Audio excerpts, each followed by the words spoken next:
Reginaldo Lopes, Oi. a reforma é feita em etapas. Primeiro foi aprovado o projeto da reforma, que é um projeto mesmo, quando a gente vai construir uma casa tem um projeto, né? Aí agora são as etapas. Essas recentes votações lá na Câmara e no Senado cumpriram as etapas para o momento? Sim, porque como nós criamos um novo imposto, o imposto no Brasil deixa de ser do valor acumulado para ser um imposto de valor agregado, é uma mudança grande, Eduardo e Patrícia. Porque o valor acumulado cobrava imposto do imposto. O valor adicionado cobra daquela etapa adicionada. O que eu quero dizer na prática, que o Brasil, que virou uma república primária exportadora, porque todo produto que era transformação, ou de valor agregado, ou de manufaturado, ele ficou caro. Então o Brasil começou a exportar para fora só produtos da economia primária.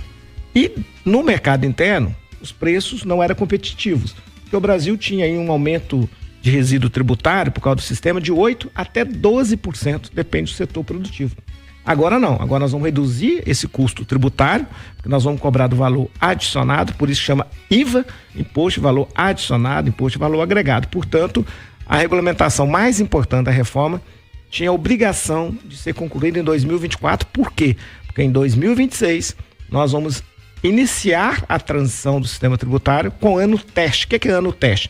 Nós vamos calcular a alíquota e vamos colocar para funcionar a tecnologia do novo sistema tributário, que começa em 26 e termina em 2032. Ô, Reginaldo, no caso, o cidadão entender bem, vamos pensar num peru. Outro dia eu assisti uma reportagem bacana, descobri que a maior parte do peru produzido no país está em Santa Catarina e Rio Grande do Sul, e que a gente come no Natal não é o peru, é a fêmea. O peru ele é maior, cortado em pedaços para venda, principalmente no exterior. Reginaldo, o peru é criado lá em Santa Catarina, abatido lá, embalado lá e vem para cá. O imposto vai ser cobrado aqui? Sim, esse era outro erro. Um cidadão, por exemplo, uma professora no estado do Piauí, ao comprar um carro, por exemplo, teria que pagar imposto para Minas Gerais, para a FIT, para o estado de Minas Gerais. Não está correto, o imposto tem que ser no destino. Se o peru foi criado lá em Santa Catarina e nós que vamos comer ele aqui na ceia, o imposto fica aqui em Minas Gerais. Só tem que o peru não vai ser tributado, porque nós zeramos as proteínas. Ah, sim. Então, a alíquota para carne, seja aves, suína e bovina, nós colocamos alíquota zero. Esse exame é a zero mesmo. Esse exemplo não foi bom. Vamos no do carro. O carro, sim. O carro. Onde que é o estado que você citou? Piauí. Piauí. A dona paga o imposto lá. E como é que Minas Gerais será compensada, se é que vai ser? Então, olha, Minas Gerais hoje fica com o imposto no destino. Isso não existe. Por que não existe? Porque em Minas já fica com o IPTU, com o imposto de renda, com os empregos. Não tem sentido ficar com o imposto também na origem. O imposto na origem criou uma distorção enorme. Vou dar um exemplo. Eu, governador de Minas, então, como o imposto está na origem, eu chamo você, Eduardo Costa, para abrir uma empresa e falo, não vou cobrar nenhum imposto de você. Só que tem café grátis. Para eu não cobrar imposto de você, alguém está pagando esse imposto. Eu chamava de incentivo fiscal. Então o Brasil perdeu 3% do PIB. Isso é outra coisa, Patrícia, que a gente tem que falar, que o mercado não está precificando. O mercado quer ações de curto prazo, no ajuste fiscal, tirar dinheiro do salário mínimo, tirar dinheiro do abono, tirar dinheiro do BPC. Mas o que o mercado tem que entender, e todos os investidores, que o Brasil fez uma reforma extremamente estruturante. Vou explicar por quê. O nosso gasto tributário, incentivo tributário, só na União chega a 6% do PIB. Se você pegar a Lei de Diretriz Orçamentária e o orçamento, nós gastamos 600 bilhões de incentivo tributário, ou de gasto tributário, ou de renúncia tributária. Com a reforma tributária, sabe quanto que a gente vai gastar? Quanto? Menos de 3%. A gente vai gastar 300 bilhões. Uma reforma que economiza 3% do PIB, o que ela está contribuindo? Com a trajetória da dívida. O que isso significa? Que a partir de 2032, o Brasil vai ajudar, através da reforma tributária, a diminuir a dívida pública interna do país. Isso serve para os estados também.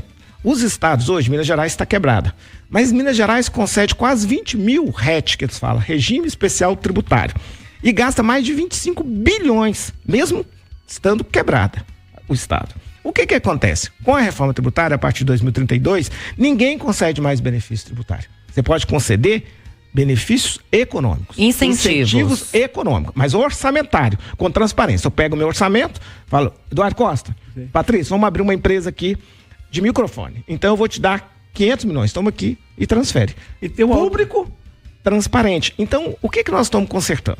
Nós estamos tirando 3% do gasto tributário no Brasil e 3% no mínimo de gasto tributário dos estados. Isso é uma revolução.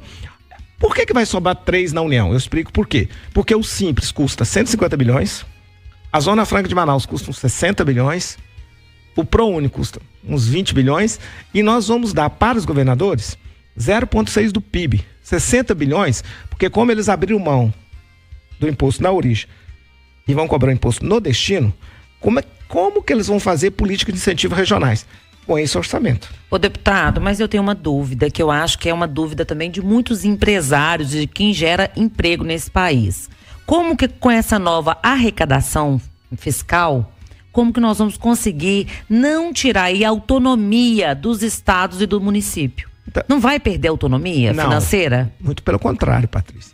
As pessoas confundem autonomia federativa tendo o imposto para chamar de seu. A autonomia federativa é administrativa, financeira e política. Todas as 3 estão garantidas. Por exemplo, se eu for governador de Minas e eu resolver fazer um programa, eu acho que é importante, colocar todas as crianças de 0 a 3 anos na creche.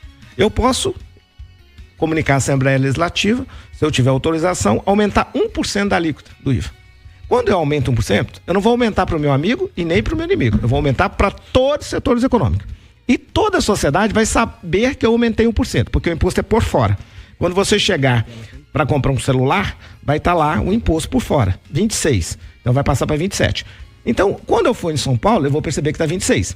Então é muito transparente. A sociedade ela vai ter uma cidadania tributária, uma cidadania fiscal, que ela vai acompanhar.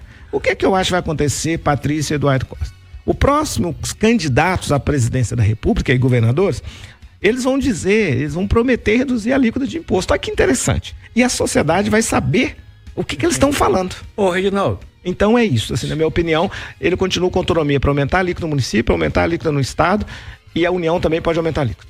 Ô Eduardo Costa, boa tarde, que demais, Betinho, eu sou carreteiro, já tenho 30 anos na lida, e eu queria saber se você perguntar aí pro Reginaldo Lopes aí, por favor, se é verdade mesmo, se vai rolar isso aí, quem ganha abaixo de 5 mil, 6 mil reais, não vai pagar imposto de renda, porque eu só estou vivendo para pagar imposto, Eduardo. Ajuda nós aí, Eduardo.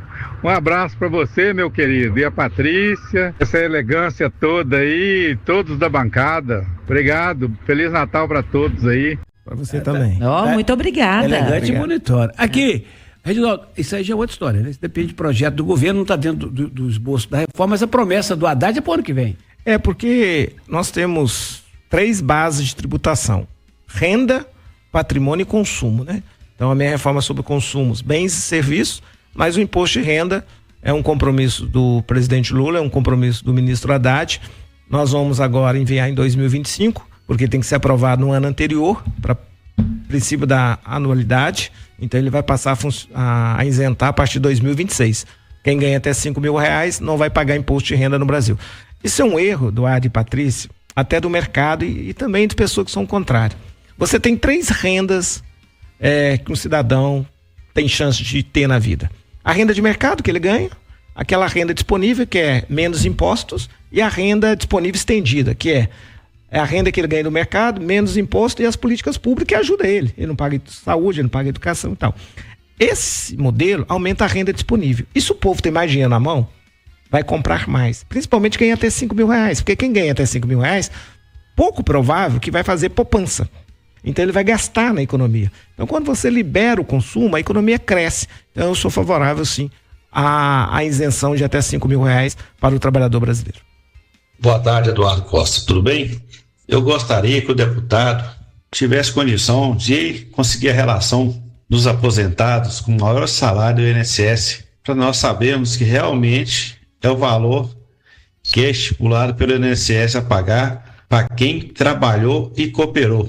E por que o INSS é obrigado a pagar aposentadoria para quem nunca cooperou? Não sou contra eles receber. Eu sou contra o INSS a pagar. O governo tem que ver isso. Geraldo Magela, Belo Horizonte.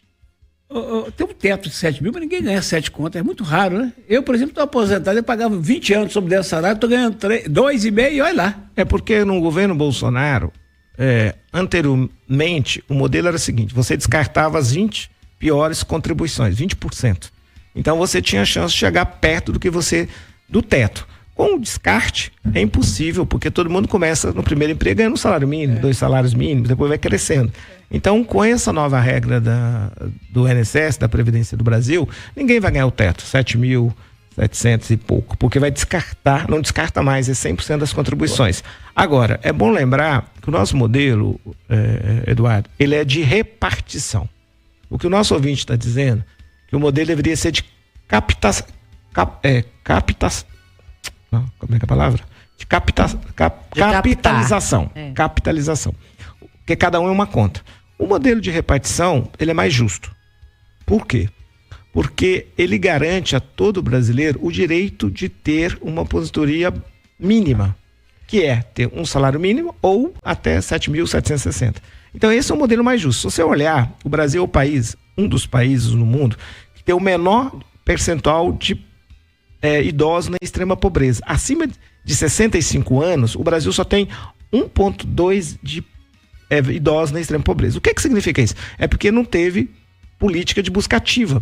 Não teve uma política correta no município, no estado ou na União. Porque todo mundo tem direito a uma aposentadoria depois de 65 anos. Eu costumo dizer que quem chegar aos 65 anos tem 2 notícias boas.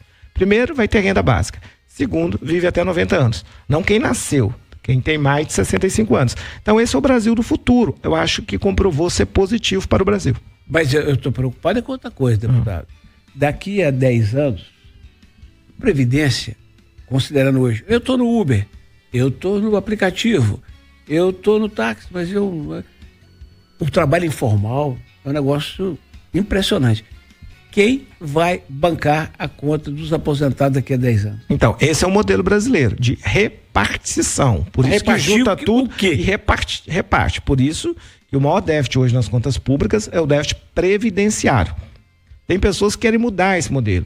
Capitalização. O problema de capitalização é que você ia criar uma legião, milhões de idosos miseráveis. Isso foi feito no Chile e foi um retrocesso. As pessoas ficaram idosas e miseráveis. Então não tem jeito. Então eu acho que o que seria ideal era o seguinte: é ter a previdência pública com piso e teto como nós temos hoje e o cidadão fazer sua própria previdência complementar. Esse é o modelo mais que eu acho que é adequado a gente incentivar os modelos complementares de previdência. Vamos ver quando a manga acabar. Ô Zap! Boa tarde, Eduardo Costa. Sou Felipe aqui de Itabirito. Ô Eduardo Costa, pergunta aí o Reginaldo Lopes aí, né?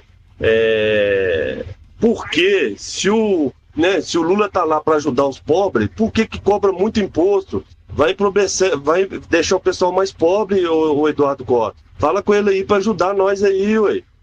Fala com o Haddad lá para tirar esses impostos. Tudo é imposto, é taxa para aquilo, taxa demais. Ele não tá ajudando a população não, ué. Fala com ele aí para responder isso para nós aí, ué. Por favor. Não, é isso. Hoje, o cidadão que compra não sabe o que está pagando, porque o imposto é escondido. A partir de 27, já o cidadão vai saber o que ele está pagando. Então ele vai perceber que realmente ele paga muito imposto mesmo. Sabe o que é o problema? É que rico fala que paga imposto. Rico não paga imposto. Rico recebe lucro de dividendo, não paga imposto. Na pessoa física. Ele paga na pessoa jurídica. O mundo inteiro cobra na pessoa física e na pessoa jurídica. Quem paga imposto são os pobres. 2/3 do que são arrecadados no Brasil vem de consumo. É a pessoa de menor poder econômico, coitada, que gasta 100% da renda dela comprando na padaria, na mercearia, né, indo no botequinho, indo no cinema, comprando roupinha para as crianças, um eletrodoméstico. O que vai acontecer com a reforma? O cidadão vai saber o que está pagando e alguns produtos vão ser alíquota zero. Então, quer dizer para esse cidadão, desculpe que eu não guardei o nome, que de fato... Felipe, nós estamos reduzindo os impostos. Por exemplo, você vai ter a partir de 2032 cesta básica sem nenhum imposto, todos os alimentos não terão impostos. Você vai ter saúde com 60% de redução, você vai ter remédio, 400 remédios com 0% de impostos. O cidadão vai ter 3 procedimentos médicos com 0% de imposto. Então nós estamos reduzindo, o mais importante, nós estamos reduzindo o imposto para o cidadão de menor poder econômico e estamos devolvendo dinheiro para quem ganha até meio salário de renda per capita. Então é uma reforma boa. E mais do que ser boa, só para concluir, ela faz o Brasil crescer. Porque como o Brasil vai ficar mais competitivo, os nossos produtos vão ficar mais baratos, então nós vamos vender para o mercado interno contra os importados e nós vamos vender para fora do Brasil. O que significa, Patrícia, vender para fora do Brasil? Que o Brasil vai ficar mais rico 20% em 10 anos. 20% é 2 trilhões de PIB. E o que significa 2 trilhões de PIB? 6 mil reais per capita no bolso do povo brasileiro. É por isso que a reforma é boa. Porque ela vai aumentar o PIB e ela vai aumentar a renda per capita. Quando você aumenta a renda per capita do povo, você vence aquilo que eu chamo que é a pior coisa da economia brasileira. Porque o Brasil é uma economia de renda per capita média pequena. Enquanto a renda do povo for pequena, a economia não cresce. Você tem que colocar dinheiro no bolso do povo. E aumentar em 6 mil reais por ano vai fazer a economia brasileira crescer de maneira consistente. Deputado, eu vejo com bons olhos a reforma, eu acho interessante, mas eu não posso ficar calada quando o senhor fala que rico não paga imposto. Discordo veementemente, porque o rico, ele gera emprego, ele paga assim tanto na pessoa física quanto na jurídica. Eu só acho que a gente tem que ter equidade fiscal. Tá certo. É diferente, mas que o rico mantém sim, ao gerar vidas, emprego e tudo mais, senão seria um absurdo. Deputado. Não, Patrícia, o que eu quero dizer é o seguinte, no mundo, 2/3 dos impostos saem do renda e patrimônio e 1/3 do consumo. O Brasil, historicamente, inverteu. É 2/3 do consumo e 1 de renda e patrimônio. Então, o que eu quero dizer é que o Brasil, por um erro histórico, resolveu cobrar mais imposto do consumo. E quando cobra imposto do consumo, é diferente, porque o rico, se ele ganhar mais que 15, 20 mil reais, ele não vai gastar o dinheiro dele todo em consumo. Mas um cidadão ganhar até 3, 4 mil, ele vai gastar todo o dinheiro no consumo. Por isso, quando você vai fazer um modelo matemático, você vai chegar à conclusão que esse modelo tributário prejudica os mais pobres e não os mais ricos. É isso que eu quero dizer. E o Brasil pode, sim, arrecadar mais sobre renda e patrimônio. Por quê? Porque nós arrecadamos a metade. Reginaldo, muito obrigado. Obrigado mesmo. Volte sempre, viu, senhor Kerrison? Marca para vir, para a gente vir explicando a reforma e vamos acalmando o coração das pessoas. Tem um site, tem um lugar que a pessoa pode procurar que vai ser melhor ainda informada sobre a reforma? É só visitar a Câmara, o site da Câmara? Não, a reforma vai exigir, evidente, alguns países que fizeram reforma como nós fizemos, de maneira estruturante, cria até políticas de formação, de explicar, de mostrar, porque tem muito conceito. Imposto na origem, imposto no destino. Não cobra no investimento mais, não cobra na exportação, cobra na importação, não cobra por dentro, cobra por fora. São muito conceitos. É progressivo, tem cashback, tem split payment. Então a gente precisa fazer uma explicação. Por isso que o seu programa é bom, né, Eduardo Costa e Patrícia, eu agradeço a Itatiaia por essa oportunidade, porque isso é igual quando eu era adolescente, era chamado para dançar. Eu não sabia dançar, acho que eu não sei dançar até hoje. Mas em parte da música a gente acerta o passo e parte da música a gente erra o passo. Então a gente aprende nesses debates, nesses diálogos. Então é bom para a gente ir ajustando as nossas ideias e os nossos pensamentos. Igual a Patrícia falou, ela está certa. Quando eu falei o rico não paga imposto, de fato ele paga, mas ele paga menos proporcionalmente que paga o pobre, entendeu, Patrícia? Então isso é bom porque você vai ajustando os argumentos. Educando mesmo, né? E naquele seu tempo... E você está correto de corrigir, senão fica quase um fake news a informação. Naquele tempo seu e mais ainda no meu, quando a gente errava o passo, agarrava a Moreira, que dançava coladinha, né, peixe? Um farol pra cá. Era melhor ainda. Obrigado. Reginaldo Lopes é o relator da reforma. Obrigado, viu? Obrigado.